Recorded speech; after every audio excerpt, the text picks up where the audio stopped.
and things if you were planning on doing so. So yeah, just so what's the top line? What's the thing you want to work it's called Anxiety Fate Forsaken. So it's obviously about anxiety, and the reason why we chose Fate Forsaken is because people generally think that it's their fate, so to speak. Okay. That if they've got really bad anxiety, for example, that that's what they've got to deal with for the rest of their life. Yeah, it's a good title. And then Forsaken is just alliteration, pretty much. Yeah. So it's going to be it's going to have 3 main people in it. So it's going to be various levels of anxiety. So there's going to be somebody with mild anxiety, somebody with like the average anxiety, I suppose, and then the third one with severe anxiety. So then they can see a more broad, general idea of what it is. So that's the reason why it's going to be 4 20-minute episodes. Great. So great.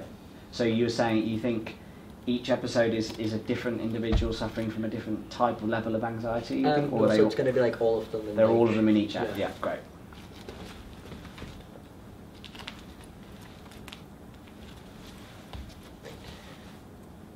So it's like.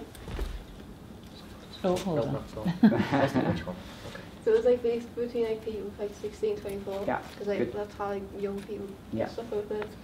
And last time we said it's for like major, mild, and moderate anxiety. Yeah. Just so like how people deal with it and how like even though it's mild, you can still suffer with it. And you go like different journeys and how they deal with it, how they try and make it better for themselves. Yeah, that makes a lot of sense.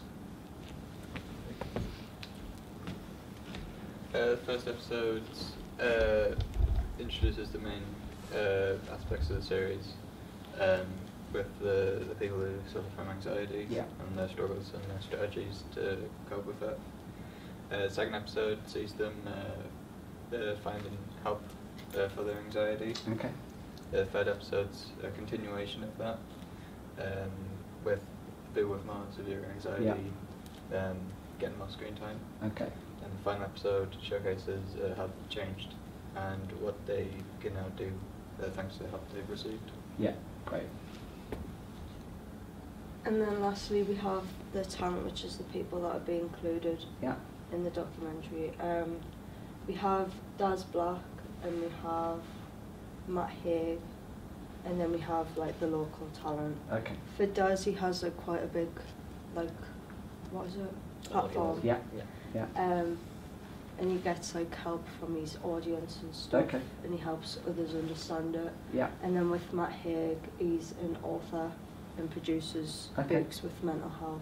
Great. And then for just the local talent, it's just like a big opportunity, along with the fact would be like the most that makes relatable sense. aspect of the series of episodes. Great.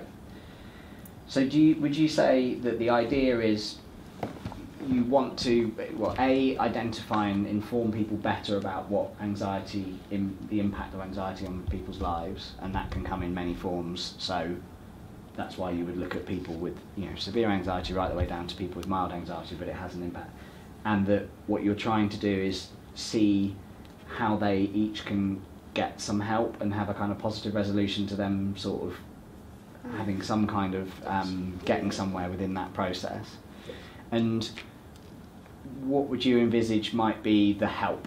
Like what would it differ depending on the level of anxiety? More than likely, see D&D life, see what makes them feel anxiety and see if you can like try and lower it. Right, yeah. And see if there is like an actual trigger for it or if it's just it's generalised. I was going to say it would probably just depend on what would suit them best. So for example, maybe therapy might be, I don't know, just a sit down talk type of thing. I think the subject of anxiety is really interesting because it's not like, it's obviously not an uncommon thing to suffer from. However, if you think about the media, we probably talk more about depression and other mental health issues, or we just dress everything up as mental health issues. Actually, if you kick this off with there are X million people in the UK diagnosed with some form of anxiety and on some form of anxiety medication or other such treatment, you're probably going, your big question at the top is, why is anxiety now such a big thing? Is it something that is now just more prevalent for whatever reason, or is it just only really in recent times been diagnosed as a thing called anxiety. And then I think the middle bit is, now we've established that actually probably, you know, more than half of the population suffer from some level of anxiety.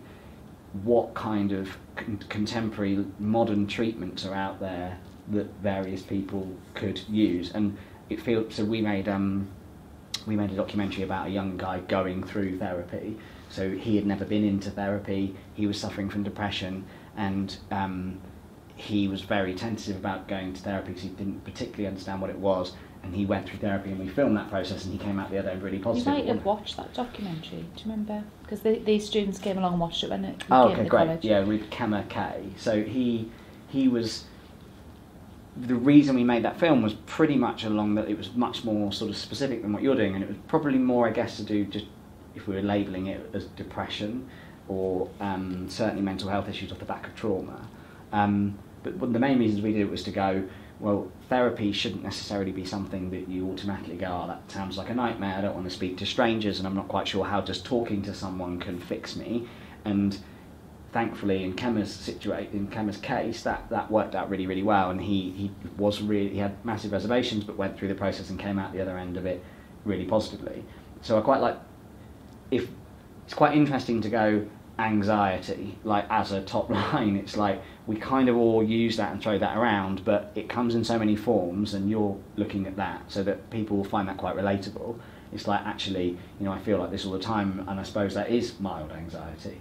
And then looking at, with some of these experts, potentially the different levels of treatment that might be out there now, it feels like it's kind of demystifying that a little bit, making it feel a little bit more normal as well for people who might be a little bit sort of nervous about seeking treatment. So it feels like it's, I think the top line being anxiety, let's explore it, is good, because I'm not sure anyone's particularly done that.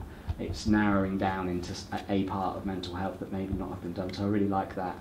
And I think the middle bit, if you were going to work more on that middle bit, it would be like, right, what kind of level, like what is there that's out there at the moment that people are using as treatment? And you might have someone that takes medication, but then there's probably lots of other ways that people can deal with it if they didn't want to do that. So it's good. Yeah, well done. I'd say the talent, the tricky thing if you were doing the talent just at face value is how old they are. So normally, so they clearly have the right attributes to be attached to something like this. I feel like your talent would probably be younger if this is trying to appeal to a younger audience, and it might be someone that young people just like to watch anyway, because then you get them to watch, and he or she would probably meet these people along the way. I think that's probably more. So if I was a commissioner, I'd definitely be like, we need to make sure the talent is of the age demographic that we want to watch the programme. So if this was for younger ages, then finding someone that's their kind of age that's relatable would be there. But yeah, well done. Really good subject. And yeah, I can absolutely see something like that working. Thank you.